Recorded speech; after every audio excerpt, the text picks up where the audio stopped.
Welcome to Moments with Marianne. I'm so delighted we're spending this time here today. We have a very special show coming right up. Now, recently, I had a conversation with someone that I feel is a great inspiration to so many people. Dr. Herman Williams recently wrote an article on LinkedIn titled, "What Do I Say? How Do I Say It?" which discusses his thoughts on his life and how he was saved by a man in an airport when he had his second heart attack, his thoughts on the murder of George Floyd and the racial inequalities in the United States, and how people are reaching out to him not really knowing what to say or do, but are looking to him as a leader to help guide them and starting the discussions forward. We've had Dr. Williams on the show before.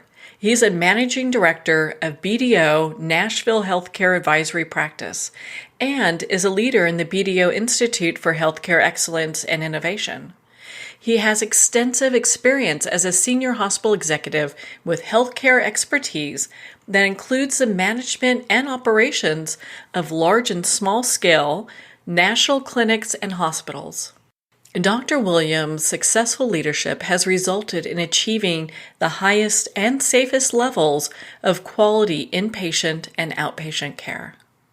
So let's welcome to the show, Dr. Herman Williams. Thank you, Marianne. I appreciate it. It's my honor to be on your show today. You know, I'm so glad that we're having this discussion. I mean, we've been talking, you're someone I admire, and we've been talking for a while, and I know you wrote this article on LinkedIn. And I have to ask you, what inspired you to write the article that you wrote? That's a very good question. I was just, like many people, I just had this burning desire to do something because I felt like I knew what was going on. And I felt like I just wanted to say something. I thought about doing a Facebook Live. I thought about doing an Instagram. I thought about doing a WebEx. I had to do something. And then I said, I'm just going to write an article because I think that I have a unique experience that we can refer to as a unique human experience with another human being of a different ethnicity than me. And I just wanted to share that with people. And I wanted to give people a place where they could start with all the turmoil that's going on today. And so that was the motivator.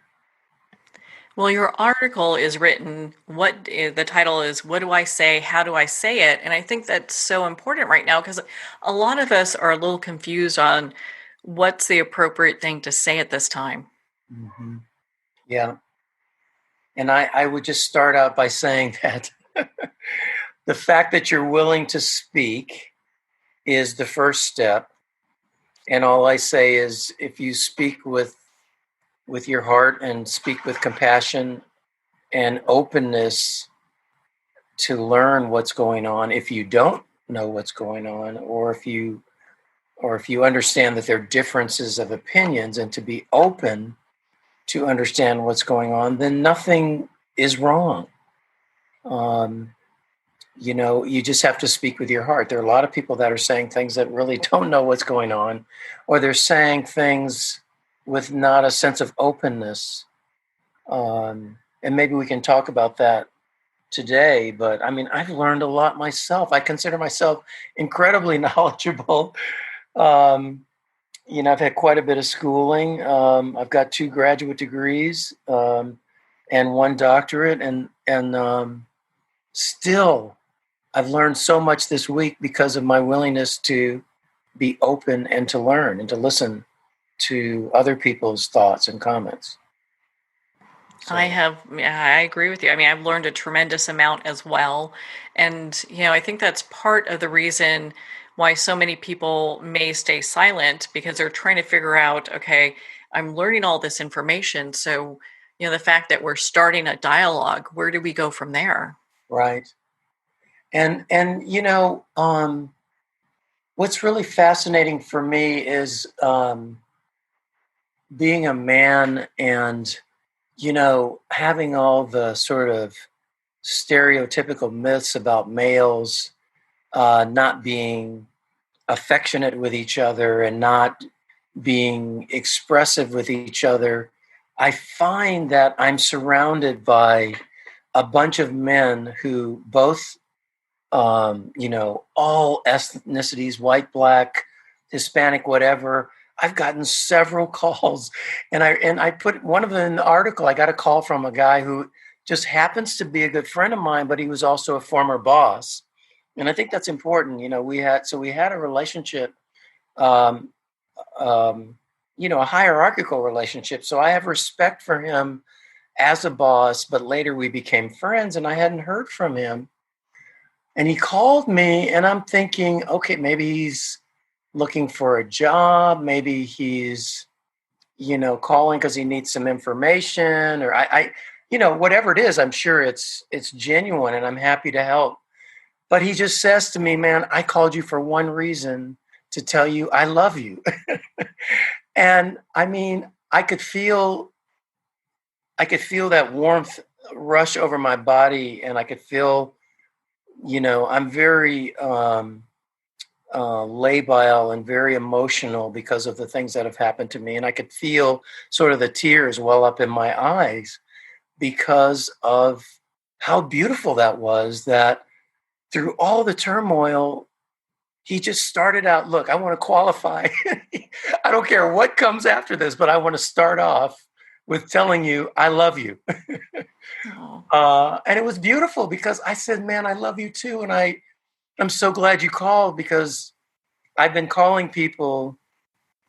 I've been calling my white friends, calling my black friends, calling all kinds of friends to say, look, I appreciate you so much in how important you were to me, and fill in the blank, and for him it was like, man, I appreciated you as a boss and your compassion.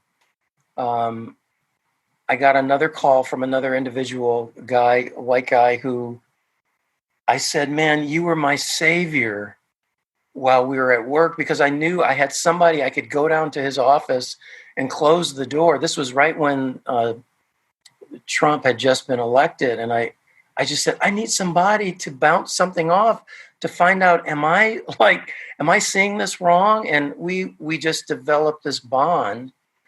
And what I find, Marianne, is people don't understand how special they are in someone else's mind.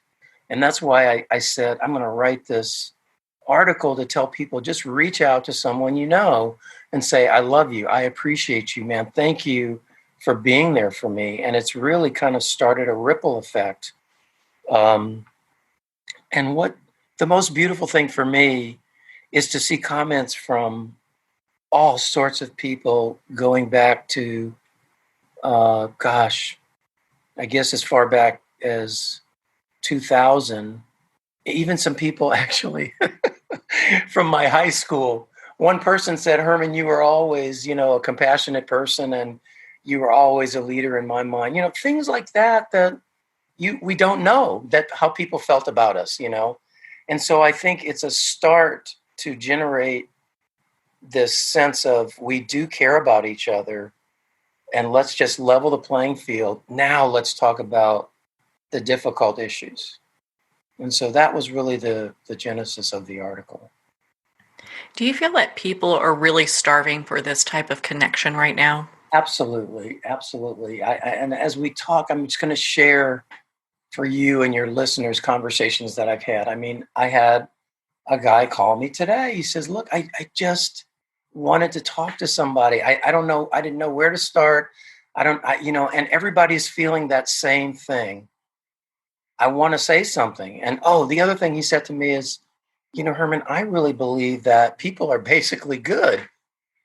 And I thought about that. I said, that is not something that I think everybody shares, but that is my point of reference, is I really feel that people are basically good. And, I have a job that requires me to travel extensively. And I've traveled everywhere, and a lot of that travel has been in small town America. It's been in Idaho. It's been in Montana. It's been in the South, in Georgia. It's just been in all small towns where I was the only black face on the plane, or when I got up the plane, I was the only black person at the carousel getting my bags. And I've always been met with positive comments, a smile, a hello. Can I help you? Are you looking for something? How can I be of assistance? So I have grown to believe that my whole um, view of life is that people are basically good. And so you have to couch my comments in that framework. And so that's why I believe reminding yourself and leveling the playing field by starting conversations out with that really helps people have an openness to listen to people who have differences of opinions. Is that, look, I really I like people. I really want this to be a better society. So now let's start talking about what are the problems. What are we concerned about with what's happening? So that's why I felt like I titled it, what do you say and how do you say it? Because a lot of people know what they want to say, they just don't know how to say it. Yeah, I mean, it's interesting because when you look at everything that's happening right now, I don't think a lot of people are looking through the lens that most people are inherently good. And gosh, what a difference that would make if that was the case. Yeah. I also believe, and I wanted to remind myself to say this, is that many Black people are thought to be unidimensional. By that, I mean, we're all the same. One Black person, whatever they say, is speaking for the entire race. And I just want to tell the viewers this is just one viewpoint. There are many others. There are people who are much more conservative than I am. There are people that, like you say, don't believe that people are good. Some people believe that everyone is actually inherently selfish and is only looking out for themselves. I don't believe that. And so again, everybody who's listening, understand the lens, and maybe we'll get into a little bit of why I feel that way, but that's where all of this is coming from. Yeah, we're going to get into a lot of that actually. Okay. But I just want to say, if you're coming at this with I think everybody is bad and everybody hates me, everybody hates Black people, you're going to have a difficult time with what's going on, because you're going to be closed-minded to, the ideas and the controversies that we're trying to work through as a society right now. One of my dear friends makes an analogy that I love, and I use this often. It's if we're thinking that all people of a certain race are just the same way, it'd be like saying all French are good cooks, which we know is not true. So why would we hold other people to to these standards, like, oh, all these people are a certain way, or these people over here are a different way? I mean, they're human. Everyone's a human being. Right. And so let me this may sound like I'm going back a little bit, but what I've learned through some real intensive and focused learning over the last week is that people may be inherently good, but that doesn't mean that they don't harbor overt feelings about certain races. By being good, I mean, I don't think people inherently want to cause harm or violence to other human beings. But I think that the disconnect is that we've been brainwashed to a certain extent to cause us to still have negative thoughts about certain races. And this is what I really wanted to get into with you in our conversation. And you and I have had sort of conversations about this a little bit, but what I have found is that if you take the time and go back and read and understand that this country is from a Black perspective is 400 years of oppression. And even though the 13th Amendment outlawed slavery, around 1865 or so, there has been a backlash, I think, from the whole Civil War experience that has put this country on a trajectory that I think exactly explains why we are where we are today. Yeah. And if we have a minute for me to articulate that a little bit better, I'd like to do that. We have plenty of time. You don't have to worry about the time. All right. So I'm asking you and your listeners, it's maybe perceived as a conspiracy theory, but I think I challenge you. There's a great PBS documentary on Reconstruction put out by Henry Louis Gates that is just outstanding. But it really talks about the fact that, first of all, the Civil War clearly was a war to be able to have slaves, because slave labor was the rock solid force that allowed the South to be prosperous from an economic standpoint and from a labor standpoint. So by stripping them of slaves and by making these people equals, number one, it undermined their whole economic development. And number two, I want people to remember that these are people today, we call these people treasonous. This would be like me saying, I don't believe in the United States of America, and I want everybody where I live in Nashville, Tennessee, I want us to break away from the United States of America, and I want us to form a separate colony, and we are an enemy of the state. That is what the definition of treason is. So first of all, for those people who want to glorify the Civil War and all of these monuments, et cetera, and say, these are glorifying characters that we want to remember for the sake of history, these are enemies of the state that were out to destroy everything we believe in. And, the North prevailed, so the United States prevailed. So we have to remember that these were people who wanted to destroy the government that we so dearly enjoy. So when you talk about, putting up a statue to honor someone, it's like literally putting up a statue of Hitler in Germany to say, well, we just want to honor the memory of Hitler because, we don't want to forget history. I mean, it would literally be that. And obviously the Germans have not allowed that. And I don't think we should either. But I think after looking at a lot of videos and doing a lot of reading, what I find is the North really wanted to penalize the South for trying to defect from the United States. And they wanted them to do things like they wanted to give voting rights and equal status to Black people in the South, where they hadn't even done that in the North. And so I really believe that Southerners felt like they were truly being punished. As a matter of fact, for a period of time, even after we were brought together, they were not acknowledged and brought back into the Union immediately. So they were tortured.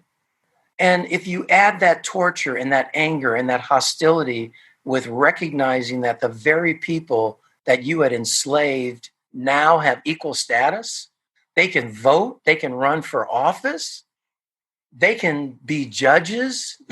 I mean, it was like the biggest slap in the face of white Southerners. And I really think that, the most beautiful thing about Reconstruction is it was probably, for a period of time, it was an incredible, successful social experiment where literally we allow people who were enslaved to take charge of their own destiny. They were politicians, they were lawyers, they were judges, they owned land in some cases. But all of that because of politics and politics between Democrats and Republicans, after about 10 years, was totally wiped out in order for Republicans to keep the office of the presidency. And from that point on in time, thereabouts, I'd say 1875, 1877 in there. And by the way, I'm not trying to push myself off as a historian. I'm just learning this like everybody else. So if there are people out there who know the exact dates and facts, please understand I'm just trying to enlighten people and learn myself. But right around 10 years of Reconstruction, everything was totally reversed. You had just the opposite. You had all these laws that came into effect, and you can look these up, Jim Crow laws that were put in effect to literally take away all those rights and subjugate those people. And white Southerners did a great job of convincing white Americans, North and South, that Black people were heathens, they were inhuman, they were apes, they didn't know how to be citizens. You see the emergence of scientific rule and studies being put out by institutions like Harvard and Princeton and institutions in France saying that really intelligence is based on the size of the brain, and that based on the size of the Black brain they could never be intelligent. And so they do a great job of convincing the whole United States that this is a failed experiment and that these people should not have the rights that we have, and they should, we should have separate education, separate housing, separate restaurants, separate transportation, everything. And if you start there and look at the history and the fact that there were laws that said if a Black person couldn't prove that they had a job, you could be arrested for vagrancy and you would be put in prison, and then you could be sold out to a white businessman, and in effect, you would become a slave again. And the people who upheld those laws were policemen, and so you start out in 1877 where the police are clearly the agents that are held accountable to hold the race down and to keep them in their place, and clearly have these stereotypes inbred in their brain for 100 years. And then people today want to know, well, why is it that Black people don't trust police? And why is it that we think Black people are lazy? And why is it that we think Black people aren't smart? And why is it that we resent the fact, the whole affirmative action debate is that Black person is there and is taking a place of another smart white person? All of that is an extension of 100 years of convincing society that we were not smart and we were inferior. And so I challenge everybody to go back and read the history. Unfortunately, the internet is, maybe it's 75% correct. In some cases, maybe it's 90% correct. I mean, I trust PBS and I trust some of the scholars. And so if you look for some of the scholarly people, you can literally educate yourself about all of this and read articles and read books and whatnot. And you can clearly understand what is happening today. And and you can stop me anytime you want, but I'm just going to say one other thing. It's fascinating to me. The people that now are saying, I get it. The commissioner of the NFL, who probably is the highest employer of African Americans, because of all the Black athletes. And he says it in a live interview that I saw last night. He says, look, I employ all these African Americans. The NFL wouldn't be the NFL without African Americans. And he says, I want people to know Black Lives Matter. I almost fell out of my chair. And let's come back. Let's examine that whole Black Lives Matter phrase. But what I'm finding is that people are reading and understanding and go, I get it. I get it why people are at the end of their leash and they're just burning things and there's violence, because they are tired of begging folks to understand we are human beings. All we want is the opportunity to participate in this society. And then you've got people like myself, who is part of the 1% of African Americans who've managed to get into Ivy League schools and managed to get into med school and managed to get into difficult subspecialties like orthopedic surgery, who are trying to appeal to folks and say, listen, we really are capable of being smart. Here's an example. So that's what drove me to write the article. But you cannot begin to have the discussions without a willingness to listen and without understanding the history that has gotten us to this point. So let me pause there. Yeah, I mean, there is so much history that goes with this. I was, pretty floored when you go back and you start really doing some research. And you had shared with me this one video from his 13th. And you watch this and you're like, goodness, this has been going on for a very long time. So you can understand really what is happening today, why we're at the boiling point that we are. Yeah, I mean, it's as we look at the dysfunction of Congress and the Senate and the dysfunction of the three branches of government that came out of the Constitution, you begin to see the bartering and the manipulation of laws in order to compromise, where people realized, slavery probably isn't a good thing. Owning a slave probably isn't a good thing, but let's put this little clause in the 13th Amendment that says slavery is illegal except if you are a prisoner because you're a criminal. So that little loophole allowed people to say, all right, let's figure out excuses to arrest Black folks for eyeball rape, for violating what we call the Southern graces, where if a white man started walking across the street first and you walked across the street before him, that was a violation of the Southern grace. You could be arrested. If you looked at someone the wrong way, if you looked at a white woman the wrong way, that could be called eyeball rape. And I challenge people, just Google this stuff. I'm not making this up. Eyeball rape. But it allowed people to put us in prison so that they could then go back and use us as slaves again. And they used these people, these chain gangs, to rebuild the South.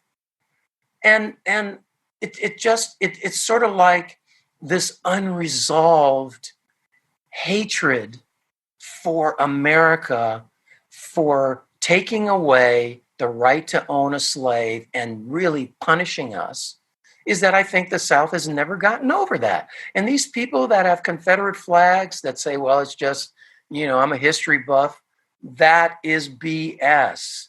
Those are people who have not accepted the fact that this is the United States of America, and they still believe in the Confederacy, where we had the right to own slaves.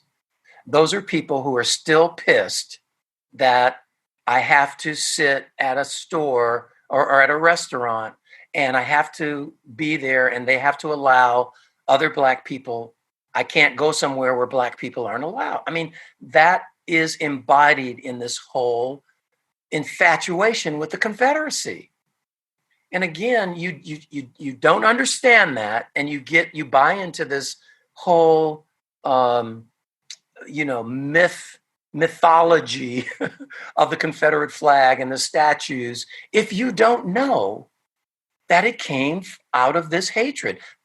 Again, I'm rambling a little bit, but the Confederate statues were put up long after the Civil War. They were put up during a Jim Crow time where white people wanted to remind Black folks that white supremacy is still the rule of the day.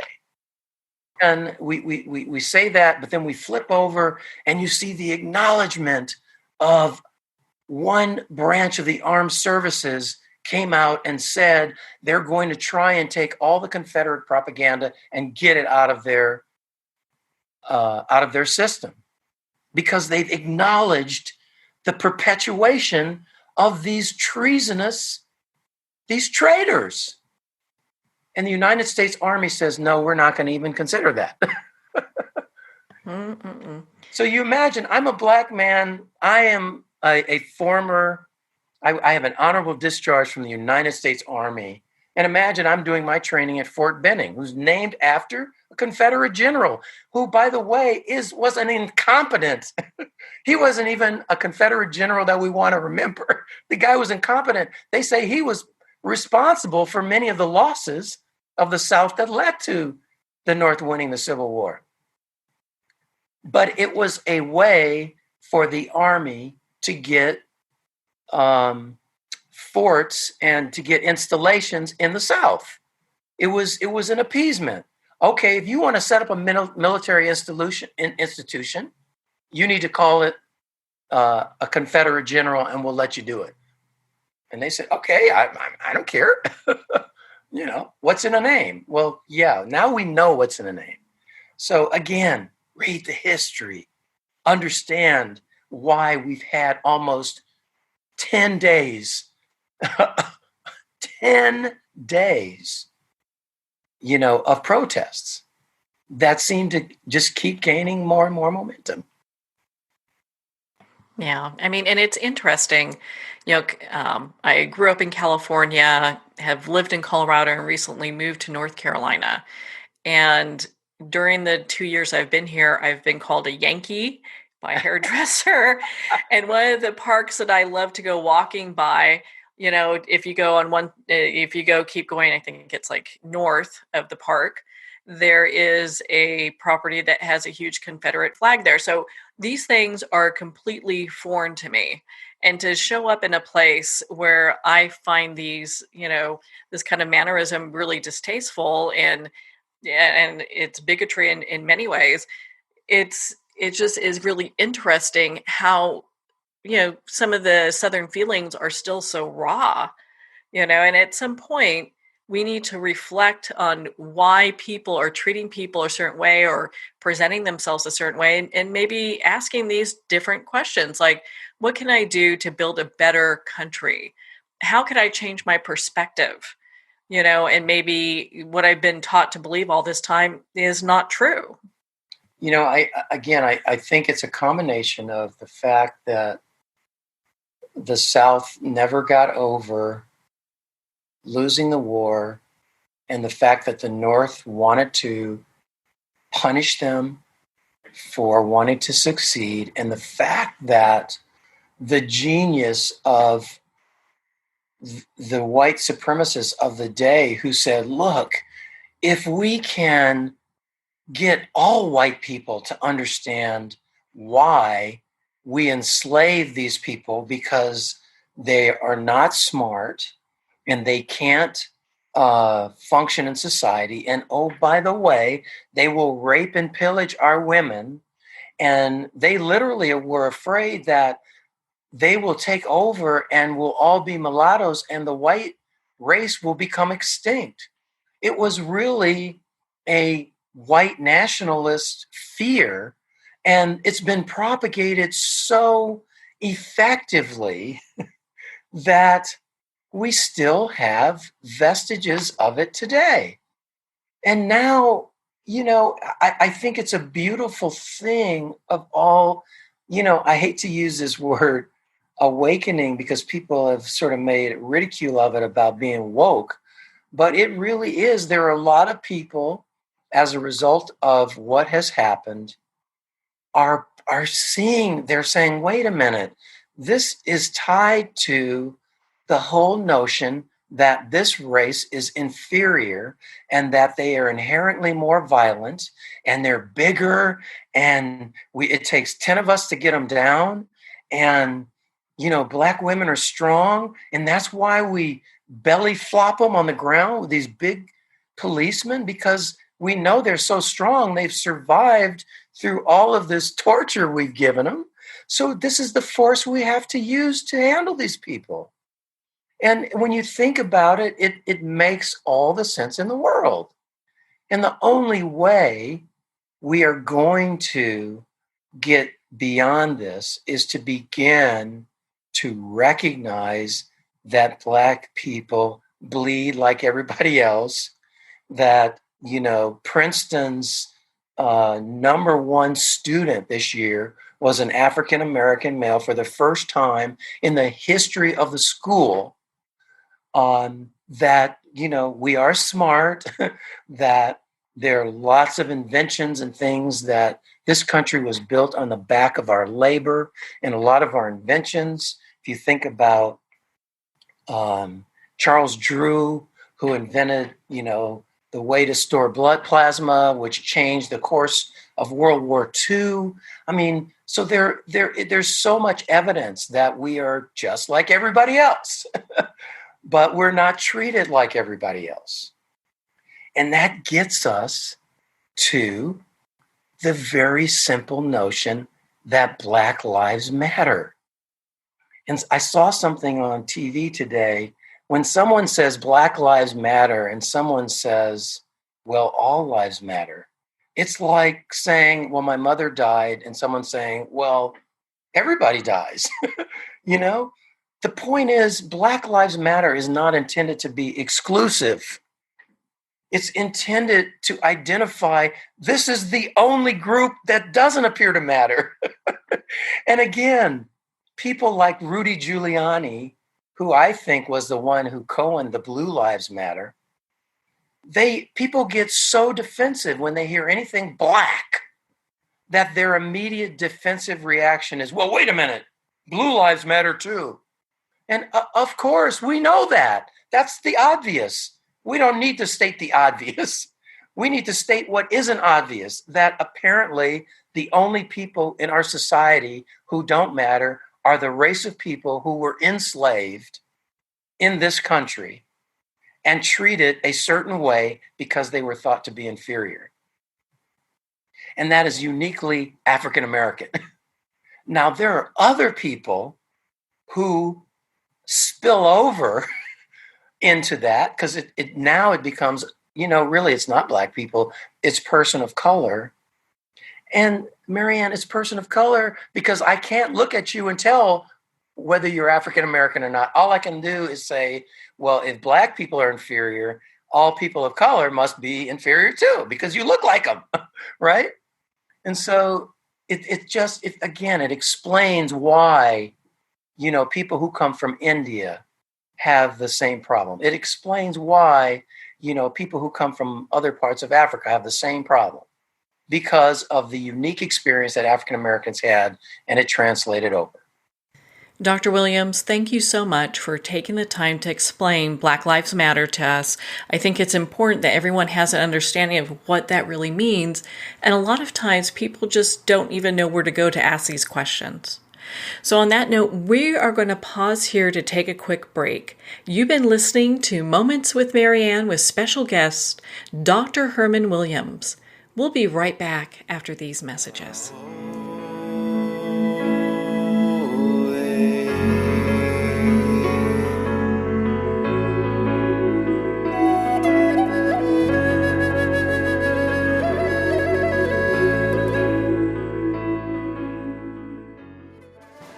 Internationally recognized and award-winning author Judy Goodman works and teaches outside the box of limited thinking. Working with people from every walk of life, her goal is to empower you to be the best you can be, no matter what the challenge is. Born with the gift of seeing beyond our normal vision, she has an extraordinary gift of working with every challenge. teaching beyond conventional wisdom. Her work is described as life-changing. Visit judygoodman.com. That's judygoodman.com.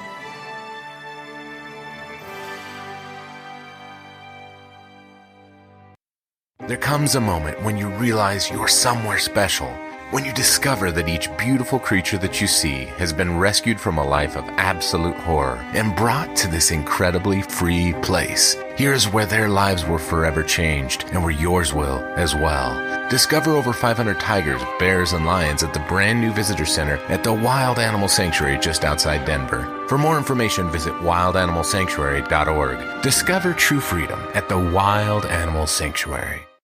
Have you ever had the sense that your thoughts might actually be doing something? Ancient secrets of manifesting have been masterfully revealed in the award-winning book Manifesting 123 by Ken Elliott. For the first time, the author's experiences and stories in this book describe exactly how your thoughts can create anything. You've been doing this all your life, but it's never been fully explained for you until now. Visit manifesting123.com for more information today. Manifesting123.com.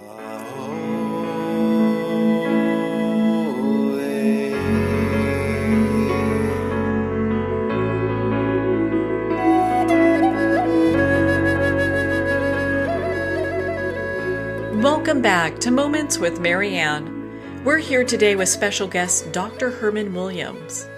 Dr. Williams, before I left for break, we were talking about Black Lives Matter. I think it's so important people understand what that's all about, and I really appreciate you taking the time to really dive into that. I just want to clear up that whole Black Lives Matter. That's why when the commissioner used it, it is so hard for that to come out of white people's mouths because they think what it is a proclamation of a special designation. It's a special attention. It's an affirmative action. It's not. It's to state the only people who are not afforded the rights. And I tell people, stop being defensive about it. So again, thank you for letting me articulate some of this stuff. And I hope people are going, oh, wow, I get it.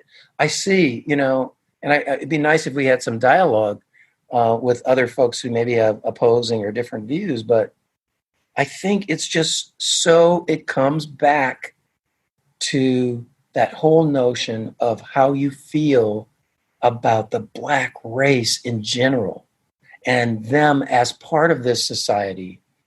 And that dictates how you feel about what's happening.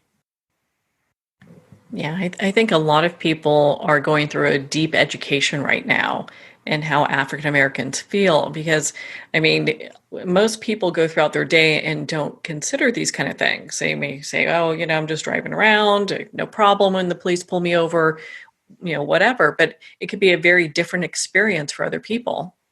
Yeah. And I have to say, I had another, I want to tell people, I've just had so many positive experiences. I had a guy who called me who I went to college with, and he read my book, and he contacted another guy who had my number, and he called me, and we get on the phone, and we're talking, and he goes, Herman, I'll be honest with you. I don't even remember if you and I were friends. But what I do remember is that I have a positive feeling about you. I don't know why. And I said to him, I said, Kevin, it's funny because I feel that way about you. I don't know whether we were friends or not, but because he said, I feel guilty. I said, look, don't feel guilty unless you are involved in some overt effort to subjugate someone else or to do harm to someone. You can't feel guilty about your birthright. It is what it is, right? And I said, don't feel guilty. And I said, even though, because he says, I felt none of the stuff you felt in college. And I said, you must have done something compassionate because of all the experiences. I had so many negative experiences in college. When I think of you, I get this sort of warm feeling. And so I said, really, don't feel guilty. So I say to people, don't approach us like, oh my God, I had another friend of mine call me and she said, I feel so guilty. And I always felt guilty growing up because I grew up in Beverly Hills and we were privileged. And when I said, don't feel guilty, just do something about it now. Just start with treating someone with kindness and treating someone fairly, and start with listening and figuring out, how in the world can I do something about what's going on? Start a conversation in the workplace.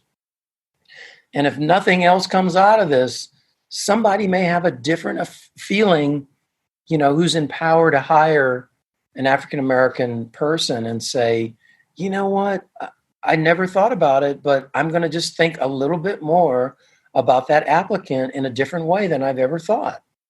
And I'm going to look and see, well, gosh, this person has a different background, but maybe there's some other things that they can bring to the workplace that makes them valuable in a different sense than how we've been measuring who should be, employed.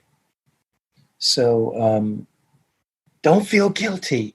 Just do something positive, I think a lot of people, and I'm so glad we're having this discussion, because they're just not sure what to do, what to say, just like your article, points to.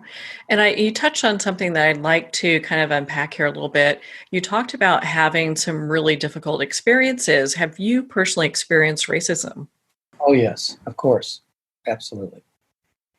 And I'll give you a couple of examples. So I was part of the busing experience in Los Angeles, California. Even though I grew up in a middle-class family, which I would define by two parents who were employed, educated, and both had master's degrees. We still were in neighborhoods where the schools were not that great. And so I was, a small group of us were bused into white areas. And I was bused to Emerson Junior High School and to Beverly Hills High School, one in West Los Angeles and one in Beverly Hills. And frequently during the 60s and 70s, we would have policemen, as we were walking from school to the bus stop in the shortest route, we would have policemen drive up and say, where are you guys going? What are you doing? So I experienced racism in that regard. I think the most, actually, wow, now that you're bringing up memories, I experienced one violent act where a white friend and I, who lived in West Los Angeles, were playing cops and robbers. And we had these fake guns that at the time, they had these guns where you shoot them and it would hit a little sticker and it would pop. They're called cap guns or whatever. And so we were playing cops and robbers in the neighborhood. And what had happened is this guy saw us playing and he took my friend in his house and sat him down. And I guess he had some words for him. And then I couldn't find my friend and I was looking for him and I happened to look up and someone across the street pointed to this building. He said, your friend's over there. So I walked in, and as I walked in, this man came out, took me, proceeded to throw me through a glass window. Oh my gosh. Yeah, it didn't really beat me up, but I guess maybe because when he threw me through the window, I was out. Police came, everything. We sued the guy, and he basically got off because the judge said we were on his property and he could have done anything to us and it would have been legal. So, of course, he didn't harm my white friend, but he, and we were kids. We were like, gosh, I was in junior high school. So, 13, 12. He didn't harm him, but he, threw me Yeah, through. you're a child. Right.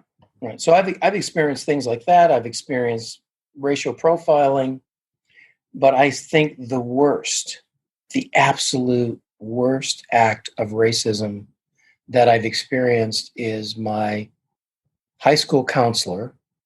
When I told him that what had happened is I went to city schools all my life, but I was fortunate enough that I went to Phillips Academy, Andover, which is a private school in Boston. And I just had such a great experience that I said, you know what? I want to go back to college in Massachusetts. I want to go to an Ivy League school. And the worst, most atrocious act of racism was my counselor told me, there's no way you'll ever get into an Ivy League school. So there's no need to even apply. Don't even do it. Oh my gosh. I had a 3.6 GPA in high school. I was the outstanding musician of the year at graduation. I was an athlete. I think I participated in the governance there.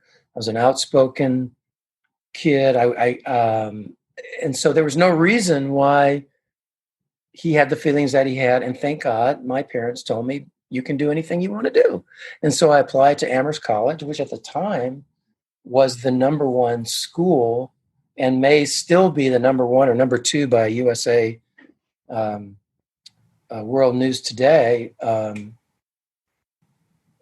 But I got into Amherst College. And the worst act is for someone to stifle someone's belief that they can do something that is, something you can dream of and set dreams that seem impossible. I had my other counselor in college. What do you want to do, Herman? Now, I'm at the number one college in America. Okay. And I tell the guy, I want to be a doctor. He says, you'll never be a doctor. What are you talking about? You will never be a doctor. Don't even do it. If I had listened to him, I don't know what I would have been, but I said, how can you tell someone that is the worst act of racism is to project onto someone your limited view of what you think they could be or do and impact their lives because they're looking at you as a knowledgeable individual. You're my counselor. If you don't think I can be a doctor, for crying out loud, who does? There's no way I'm going to be a doctor.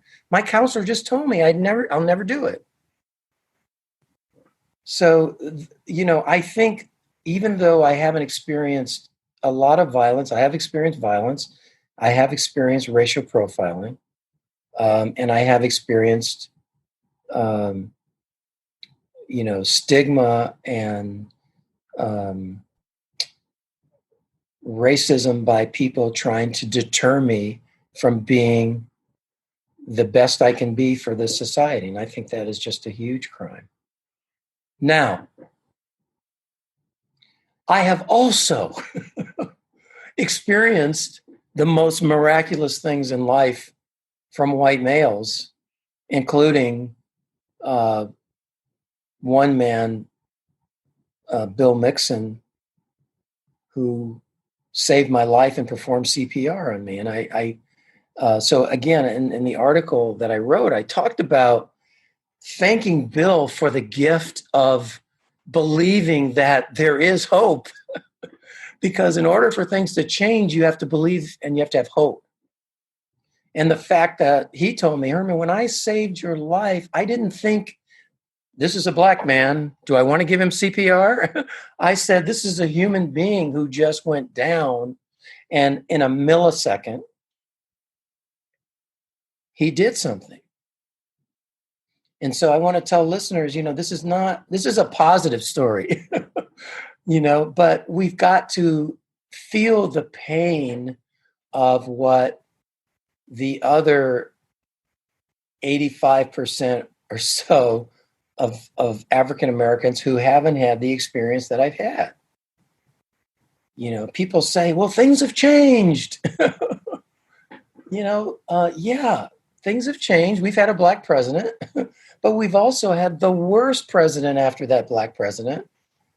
And I say that if we just look at it from a pure leadership, let's put on our MBA hats and let's look through time, good to great. Let's look at all the great leaders we love in this country, Kennedy, you name them. And tell me, how many of those leadership skills does our current president have? Zero. And so, yeah, things are better than they were 50 years ago. But comparatively speaking, there are new racist things and institutional racism that have been put in place to replace the overt racism that existed, 50 years ago. Well, it's easy to see why, Al Sharpton said at George Floyd's memorial, get your knee off our neck. Yeah. And because there is a systemic racism that I think is being addressed right now. We're at this boiling point. Where do you think we go from here? Because while there's lots of protests that are happening, a lot of activity that's happening, sometimes it feels also like, okay, so how do we move from where we're at to where we can really, not just start the dialogue, but start enforcing some change? Right. Great question. First of all, I would say there's already been change. And we already, I would say, I don't believe you can ever go back. Okay. Yeah. So we've forever been changed. And I heard this one black conservative woman say she resented the fact that we were making a hero out of George Floyd. George Floyd is really not a hero. George Floyd is a victim that had to happen in order for the world to take a step forward, right? Mm-hmm. And I say the world because you see people protesting for the United States in other countries because they get it. So already there's been change because there's been a level of awareness that didn't exist prior to George Floyd's death. And there are many other people that came before George Floyd that basically, exactly. I mean, and correct me if I'm wrong, maybe I'm not really putting this correctly, but it seems like this has come to a tipping point where George Floyd was really the catalyst to move us in the direction we're going. Yeah, I'm fascinated by the whole social dynamics around it, because arguably the Arbery case is more overt. The Arbery case is literally where three vigilantes, at least two, there may be a third one, two vigilantes decided to go out, whether, let's say they were making a citizen's arrest or not, but usually when you call someone the N-word after you shoot them and kill them, you aren't like doing it in the name of justice. You're doing it in the name of hatred, and you're doing it in the name of being brainwashed by the 400 years that preceded you. Arguably, that was more overt than George Floyd, because some people are still saying he did some criminal act, and I'm yet to know what that is. That doesn't make his death any fair, but I think the fact that we watched that man die on national TV, somehow it was just enough is enough. And so first of all, I think there's been so much awareness raised, and so many non-African American people who their consciousness has been raised, as we can see, that already things have changed. I think the next step, obviously, is to have the trial and to have some justice, because people, both white and black, have to believe that our justice system works, right? Even though we know that it's disproportionately against people of color. Why? Because of a history. Not because people go to law school and they go, I hate black people and I'm going to treat them differently. It's because historically, the system that we've inherited grew out of a system where black people were incarcerated to try and re-enslave them so that we can keep our fingers on them.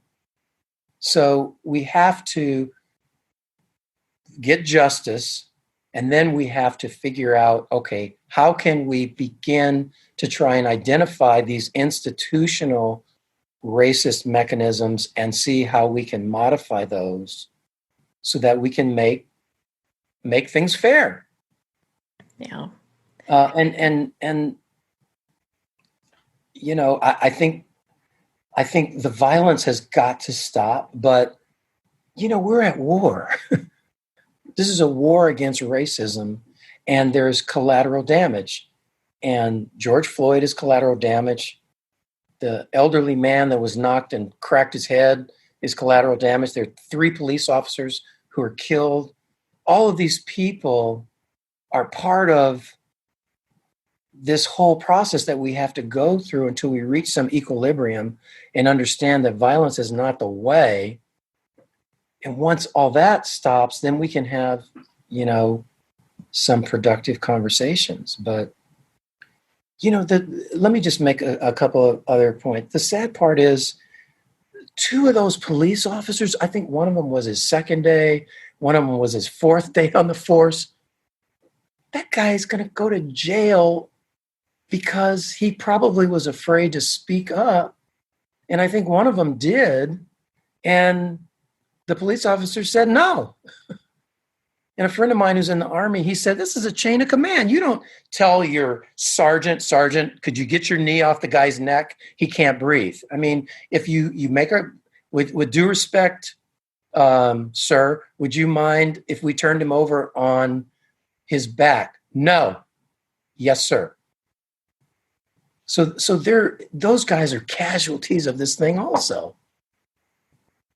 It almost seems like there needs to be a whole reconstruction of just not the judicial system, but also how policing is done. And if it is the hierarchy that you're talking about, which I've heard it is, then we need to look at that too and change that as well. We do. And, you know, again, I think we have to start with understanding and compassion. And again, how hard is it with all the negativism put around Kaepernick taking a knee and all the association with defaming the country and the flag and all this stuff? How hard is it for a policeman to get down on a knee? That's what I see, is that compassion, that policeman saying, look, I don't get this. I may not even believe in this, but this is my gesture of coming halfway across the aisle to say, I'm going to try and be better. That's the kind of things that are going to get us beyond this. You know, not 57 people resigning, right? But 57 people, officers taking a knee with demonstrators, the police chief taking off his hat and apologizing to George Floyd's brother for what happened. I mean, those are the things that are going to get us to a point where we can make real change. And then we've got, like you said, we've got to change the institutions. We have to examine the things that are put in place to disproportionately impact people of color.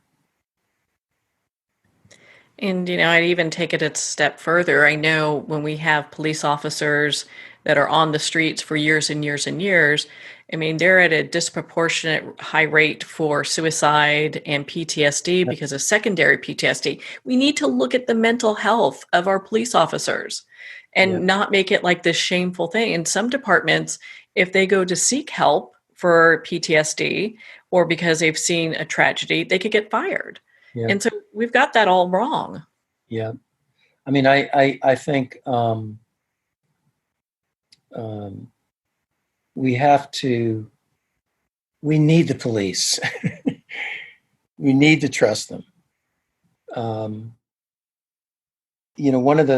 like to do random acts of kindness. One of the things I do whenever I see policemen eating in a restaurant or getting a cup of coffee or donuts or something, I always buy their meals. I say, and they are so appreciative.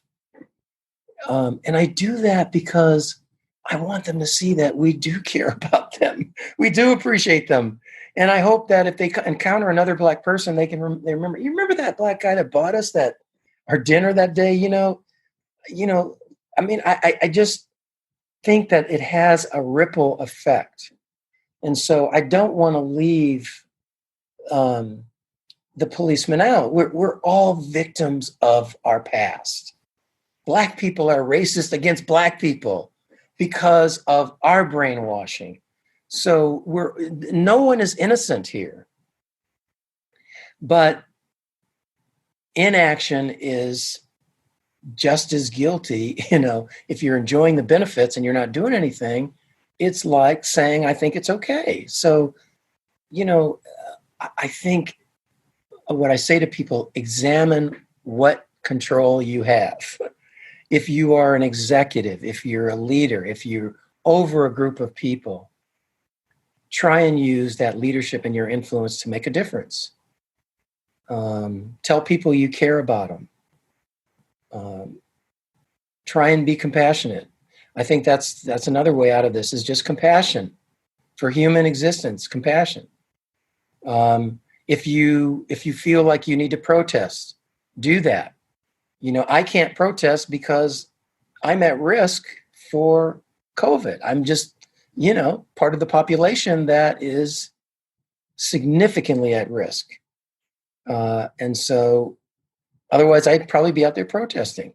So if you can protest, do that. If you can make a difference, do that. If you can hire another person of color not because of a handout, but because they're qualified, but you think, actually this candidate is a little bit above the pack because they bring some diversity to the workplace, and we're not thinking about an idea only through one lens. Everybody knows that. Everybody who's gone to business school, runs a business, knows the more ideas and the more diverse the ideas, the better the outcome. Without a doubt, yeah. So you just figure out, what can I do in my little space? And if it's nothing else but smile, then do that. So, I mean, I see a lot of things online, and there's so much out there, and a lot of times you have to fish through it to see, like, not just perspectives, but what is actually true. And some things I've seen, is a call almost to say that asking for peace during this time is arrogant. I mean, what are your thoughts around that? I think, look, change is brought about by everything. Any major change, you pick it, is probably started with a protest and sometimes with violence and death. And, so there are some people who have a calling to do certain things, and others have a calling to take it another way. I believe in the peaceful approach. I believe in love. I believe in compassion. And that's my tool. Other people will say, screw compassion. I've done that enough. It hasn't worked. So I believe, in going out and burning some crap down. I mean, I don't agree with that, but, clearly compassion is not enough. And so, unfortunately, change is brought about by a series of events. And hopefully that violence, is minimized, and hopefully it's eliminated. But I'm not sure that that's the case, because, now we have, so it really puts into perspective the whole white supremacist movement. It's clear as day. It's not that it just popped up. It never went away. It is rooted back in, when slavery was legal. And those people believe, just like I believe in compassion and love, those people believe that they were born to rule the earth. And, and they haven't made their mark yet. Okay. So understand there's going to be counter violence. So we're not done yet. And we have a person who is quick to make Antifa a hate group, yet right under his nose, a group that believes in violence and commits violence in the name of white supremacy. He won't name them a hate group. That is the fuel for the violence that you're seeing now. That's the fuel for the fire. So where do you think we can go from here? Because I know a lot of leaders and people are coming together. I mean, what changes would you like to see made? I say to people, put my comments into context. I'm an African American man who has benefited from the American dream and has had his life saved by a white man. So I am an eternal optimist. So I believe in positive change. I believe let's start by changing some of the institutional barriers to allowing people of color to have access to this society, to make it a better society. And that's education, that's healthcare, which should be a right. That's, so let's just start with the basic stuff. That's food, that's dealing with poverty. And I think some of this other stuff, crime, could be addressed by easing the living conditions of people. You've got to deal with the police. You've got to educate the police, and you have to make them aware of the history, because they don't even know why they feel the way they feel.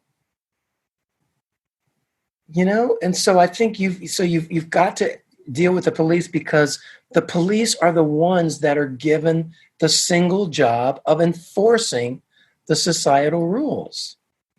And so, aside from dealing with the basics, education, healthcare, living conditions, you've got to deal with the people who are charged with keeping folks down and educate them and change that. And I think that would be a good start.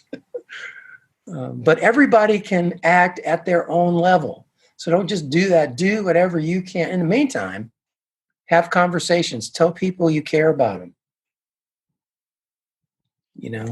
I think that is a good way to move the needle forward. I mean, I'm all for peaceful protesting. I follow more of a Buddhist kind of path. Mm-hmm. And even Gandhi said an eye for an eye leaves the whole world blind. And, mm-hmm. So I see all, I'm trying to look at the bigger picture and seeing all sides of how people are feeling. I'm so glad that we're able to have this discussion, because I've learned a lot. I continue to learn a lot.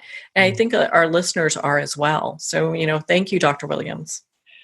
Thank you. And, the education can only come about by using media to reach the masses. And so, what you're doing by giving me a voice is just amplifying the message of peace and love and awareness. And so I thank you for that, because you could be using this tool for, educating people about, nutrition and, other things that have nothing to do with what's going on. And so I commend you for stepping up to the plate and using your vehicle to try and make a difference. So thank you, Marianne. Well, thank you, Dr. Williams. It has been such an honor to spend this time with you and to have this candid discussion. I think a lot of people are really craving for this type of dialogue, and I'm so grateful that we were able to spend this time with you. If you'd like to connect with Dr. Williams, you can at his website, clearlivingthelife.com, for more information. Make sure to connect with him on LinkedIn, and of course, read his article, What Do I Say? How Do I Say It? And join in on the conversation. Well, we're at the end of our time today. I would like to thank everyone for tuning in. You're listening to Moments with Marianne. And remember, make every moment count.